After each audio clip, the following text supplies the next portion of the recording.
नमस्ते। आज हामीलाई सधैँ माया गरेर आउने हाम्रो सङ्गीता बहिनी स्प्रिङ बेलबाट इट्स लङ वे तर चाहिँ सधैँ आइराख्नुहुन्छ बहिनी। Thank you so much. हजुरहरूले यस्तो सपोर्ट गरिराख्नुभएको छ होइन। बहिनीलाई भनिदिनुहोस् न त होइन कस्तो लागिरहेछ हाम्रो हाम्रो ज्वेलरीहरूको बारेमा या त हाम्रो बारेमा के छ?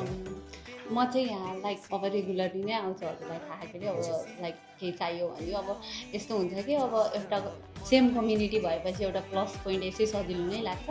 अनि एकचोटि आएपछि अब तपाईँहरूको सर्भिसहरू मन परेपछि चाहिँ अब अन्त जानुभन्दा चाहिँ अनि यहीँ नै एकदम बेटर लाग्छ। त्यही भएर चाहिँ मलाई यहीँकै डिजाइनहरू पनि यहीँ मनपर्छ अनि केही चाहिएपछि खालि यहीँ टुक्की ल त्यही नै हो। अनि ल थ्याङ्क यू सो मच बहिनी। हजुरहरूको सपोर्ट चाहिँ यसरी नै भइराखोस् होइन। अनि अब त्यो चाडबाड पनि आउँदैछ, अफरहरू पनि आउँदैछ।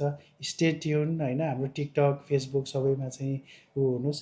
अनि हजुरहरूलाई पनि केही चाहिएमा चाहिँ रत्न ज्वेलर्सलाई सम्झिनु होला। कुनै पनि कस्टमाइज्ड 24 क्यारेट 22 क्यारेट अनि डायमन्डको चिज रिङहरू, वेडिङ रिङ ब्यान्ड सबै कुराहरूको लागि केही कस्टमाइज गर्नु पऱ्यो भने एकचोटि चाहिँ कोट लिन चाहिँ नबिर्सिनु होला है त। Thank you so much.